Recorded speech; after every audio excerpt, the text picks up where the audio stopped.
Hey everybody, it's Savannah Taylor, the Gardenista, your kitchen garden coach, and today I'm going to be talking about regrowing your onions. Now, if you watched one of my previous videos, I did kind of touch on this a little bit, but today I'm going to actually break down the process of how I set it up. And if you stick around, I got a little bonus for you guys at the end. But look at how beautiful these onions have come in. I'm telling you, this is probably about the half dozen time that I've snipped them, and it looks like they've even come back bigger. Okay, so I'm going to show you how to do that. It's starting to rain a little bit, so I got to make this quick, so let's hurry up and get inside.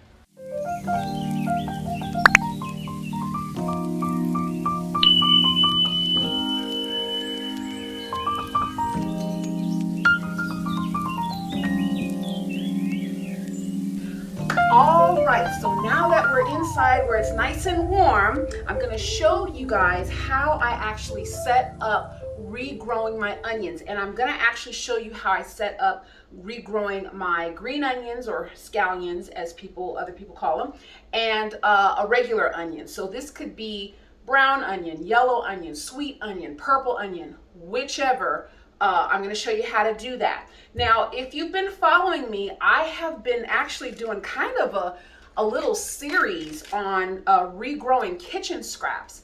And if you haven't watched any of them, I'm telling you, the ability to regrow kitchen scraps is so phenomenal. I've actually gotten a little addicted to it.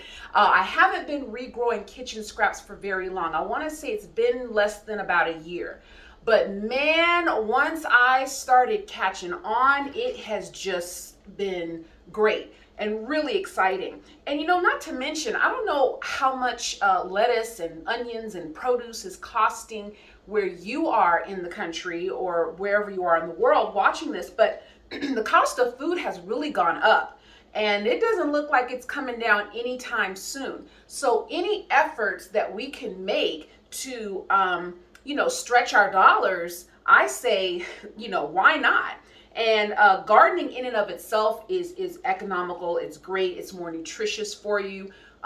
Just to recap on something that I did mention in a previous video, and I'll put the link to it down below. But a little fun fact is that the produce that we eat today, it would take about 5 to 10 times more of that produce to match the same nutritional value that our grandparents ate back in the 1950s. It's really something, you guys. And that's of course because of the soil. And I'll do a video on that. Eventually I'm going to get around to doing a video on that about soil and nutrients and things like that. But back to the onions. So this is just a bunch of store-bought onions, okay? And you see these roots here. Now, I know a lot of times when we cook and we cut up these green onions, we're tempted to cut all the way up to the little root part, okay? But we don't want to do that. We actually want to save, there's life, a lot of life still in the onion right there. So when we cut our onion, get my little knife here. When we cut these onions, we want to cut right to about, I say like right almost to the white part, but not quite. Okay, so, and I'll show you. Cut right about there. Okay, and I'm going to come up close and show you just where I cut it. Okay, so it's just right there. All right, hopefully you can see it. Okay, so that's where it is. We don't want to cut all the way up there. And I don't really know a whole lot of people who eat this part, but anyway, this is the roots, okay? And this is the part that's going to go in the water here. Now I have these mason jars. If you haven't heard me rave about these mason jars yet, you must be new to the channel. Welcome, by the way. But these mason jars come in handy for so many different things. I also use these for salads in a jar. And if that's a new concept to you, I'm telling you, you can keep your produce for up to like 2 weeks, if not a little bit longer, when you keep them in a mason jar and of course put the lid on top. And you want to make sure you pack it in really well. But I will do another tutorial on that as well. But for the meantime, here we've got our onions. Now, with these onions, the other kitchen scraps that I showed you in a previous video, yeah, we filled it all the way to the top, but we don't want to do that with this. With these, we just want to fill it up just a little bit to the root, a little bit over the root, excuse me.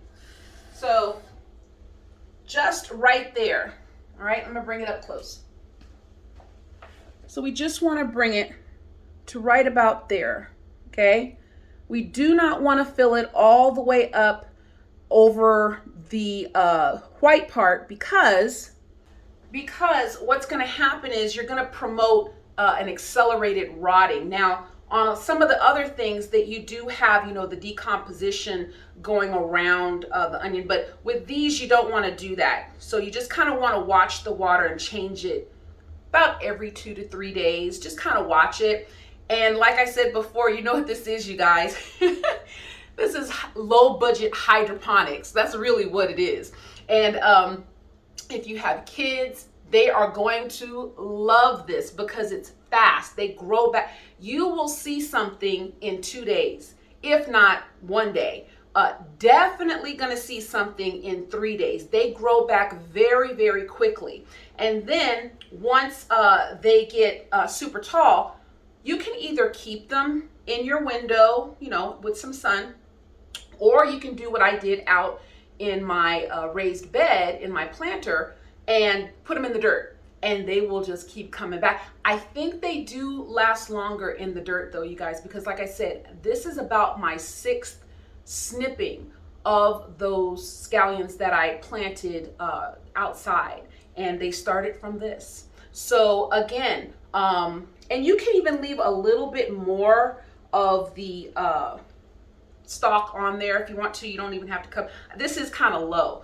You don't even have to cut them down this low. But you're going to see something, okay, in the next 3 days. All right? Now, that's the green onions. Now, I'm going to show you these onions. So the trick to this is to know which end to cut off. You do not want to just cut off either end because it won't work. You want to look for the part with the root, okay? The dried up root. You don't want the part with the tip. You want the part with the dried up root, okay? And you don't have to peel it. All you have to do, now normally you should probably wait until you're actually cooking something to use it. That way, you know, just to, if you don't want to put the whole thing in the refrigerator, but just go ahead. And you're going to snip off about that much, okay? That's it, right there. And I'm going to take my mason jar. Now, if you don't want to use a mason jar, you can use a little dish. Just fill it up with water, because all you're trying to do is to get this part in the water. You don't need to submerge the whole cut, all right? But so that I don't have to keep changing the water, I go ahead and I use a mason jar, and then, you know, this is what I have. And then all I do is just plop it right on top there. And so the bottom is still touching the water, so it's going to get plenty of water. And the water is going to probably get a little murky in a few days, maybe 5, and you can just change it out. But probably tomorrow, within 24 hours, you will see a little green shoot come up from there. And as a matter of fact, I'm gonna show you one that I already have where something's coming up, okay? So I'll be right back. Okay, so here's one. I know it looks a little icky, but here's one where this is about a week. I hope I'm getting it in the camera here. But this is about a week or so that it has grown up. And what it'll eventually do is it'll turn into one of the onions, and I'll show you a picture here of some onions outside that have gotten pretty tall, some clippings that have gotten pretty tall. But that's it. That's how they grow. And they will pretty much turn into the same thing that, you know, the other scallions have turned into. They will grow and get tall, and you can clip them just like you do the scallions. Now, I have not grown, like I told you, I just started kind of getting into regrowing kitchen scraps, and I think that if you keep letting the onions, these onion clippings cuts grow, they will form a new bulb. I believe so. So I will do a part 3 on these onions, but I do believe they will form a new bulb. Now, you're not going to get a whole big bulb like this, you guys, okay? But you will get probably a half of a fist-size bulb, all right, and of an onion. And so that's going to be really exciting. I can't wait to show you guys what comes out. And again, like I said, I will definitely keep you guys posted, and we will follow up on that. So now I'm going to move this aside, and then I'm going to come right back. I got a little added bonus for you guys. All right, hold on. All right, and I'm back. Now, in my last video, I showed you guys how to regrow lettuce, okay, lettuce kitchen scraps. And I kind of snuck in there a little extra something that was also growing in my window, celery, okay? Now, here are those celery shoots that I put in mason jars. And as you can see, they've really taken off. This has been about, oh gosh, I want to say this has been in my window for about 2 weeks. But what I noticed is there are roots. I mean, a lot of roots. Look at all of that, okay? I said, I got to put these in some soil. And I'm telling you, I'm going to bring this up close so you guys can see how it's looking down at the bottom. Look at that. I hope I'm getting it in the camera really good. Look at that. Isn't that awesome? Little celery starting to reform. Look at all those roots. So I am super excited to see what is going to happen. I mean, my goodness. And this one, now this one didn't have as many roots, but it's got some down there. So we're going to definitely put it in some soil. And I just wanted to show you guys what that process looks like. Now, like I said, it's raining outside, so I had to kind of bring this in, and I didn't get the studio all set up yet. But I got my little gardening tray here, and I've got my larger nursery pots. You know, I have the smaller ones, but these are pretty much ready for a bigger nursery pot. And then once we'll see what it does. If it outgrows this one, then I'll go ahead and I'll probably put it in one of my grow bags. I'm not going to put it in like the ground. I don't really use ground gardening as much anymore, except for my melons, and I'll tell you more about that. Usually things that need to go up my fence, I'll put it in the ground, but I've been using a lot of grow bags. I'll tell you guys about those in another video, but they're wonderful because they really control the water, the environment of the plant, the soil, and everything. So, but we're going to go ahead and put them in these size nursery pots. And all we're going to do, we're literally going to, and I'll just pour the rest of this water in there because it's going to need water.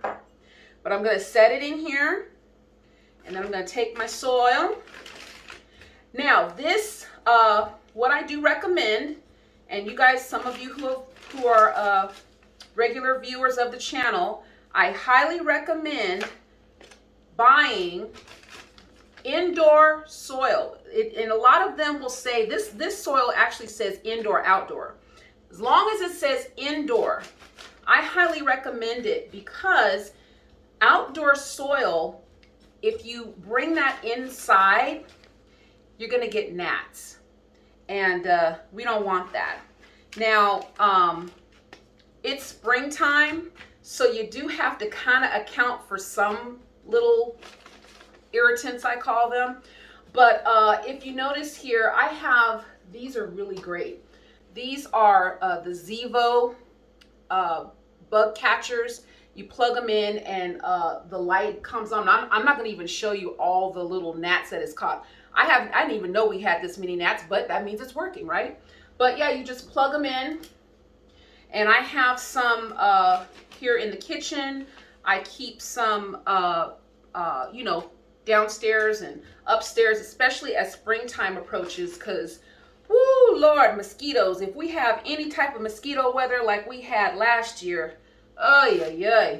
And, but I do have a little something for that as well. For those of you who really are allergic to mosquito bites and whatnot, peppermint oil is a wonderful, wonderful deterrent if you don't want to use the off spray. Now, I will say when it gets really bad, I did have to kind of break down and use some off spray because, Lord, I was getting eaten alive. But when it's not too bad, peppermint oil and eucalyptus oil work very, very well. So I'm just going to go ahead and put this second one in there. Now, if you guys have any questions, and you guys have been so good, some of you kind of slip into the DM there, but I want you guys to know there are no dumb questions. You guys, if not everybody is supposed to know this stuff, right? A lot of this is all learning. I've been doing this for years and I'm still learning. Like I said, I haven't even been planting kitchen scraps for that long. It's only been, like I said, I don't even think it's been a year that I've gotten into this, but I really enjoy it. And when I learn something, I definitely want to pass it on to you guys because we all benefit, right? Okay, so looks like these guys are set up pretty good. And I don't have my spray bottle here. Let me see, where's my spray bottle? Hold on one second. Okay, so this is my spray bottle. I could, pour water in here because it's not like we're gonna displace any seeds or anything.